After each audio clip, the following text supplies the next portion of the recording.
Kalian mungkin tumbuh besar dengan mendengar kisah Nabi Nuh dan bahteranya dari kitab-kitab suci yang mengisahkan tentang keputusan Tuhan untuk menghukum orang-orang yang zalim dari muka bumi dengan banjir besar yang sangat dahsyat. Lalu Tuhan memberikan Nabi Nuh petunjuk mengenai datangnya malapetaka itu dan menyuruhnya untuk membuat bahtera yang nantinya diisi dengan orang-orang beriman dan hewan-hewan untuk diselamatkan.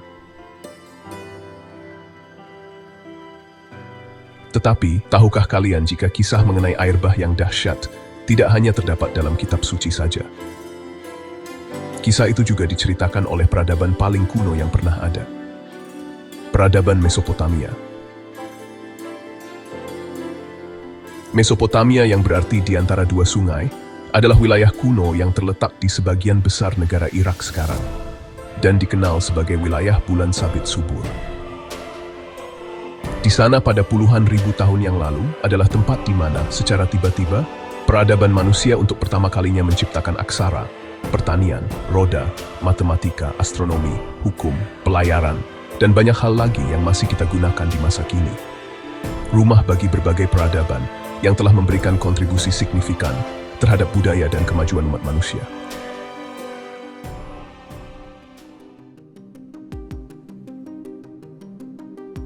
Dalam epos Gilgamesh Mesopotamia kuno, Enki memperingatkan seorang bernama Utnapishtim dari kota Shuruppak tentang akan datangnya banjir besar yang dibuat oleh Enlil untuk memusnahkan orang-orang yang telah membuat keributan. Enlil dan Enki adalah Anunnaki yang didewakan oleh masyarakat kuno. Enlil adalah dewa badai dan Enki dewa air. Utnapishtim adalah raja ke-8 dari raja-raja kuno dalam legenda Mesopotamia, mirip seperti Nuh yang keturunan ke-8 dari anak Nabi Adam yang bernama Set. Diperkirakan, dia hidup sekitar tahun 2900 sebelum Masehi.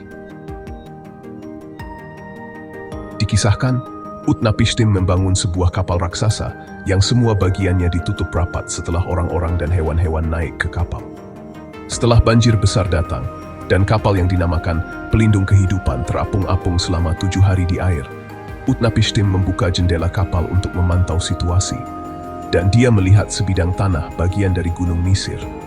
Lalu dia memutuskan untuk berjangkar di sana selama 7 hari. Pada hari ke-7, dia melepaskan seekor burung merpati untuk mengecek daratan. Namun burung merpati kembali ke kapal karena tidak menemukan tempat lain untuk hinggap.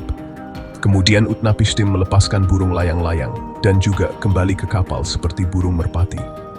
Terakhir, Utnapishtim melepaskan burung gagak dan si gagak tidak kembali. Mengetahui hal tersebut, dia tahu bahwa banjir telah surut.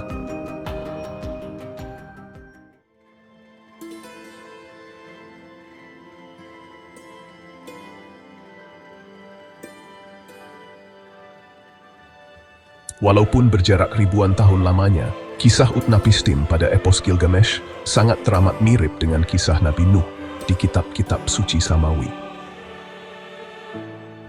Mungkinkah sebetulnya kedua kisah tersebut merujuk pada kejadian yang sama dan orang yang sama, dengan narasi dan pesan-pesan yang telah disesuaikan dengan kondisi zaman saat kisah itu disampaikan?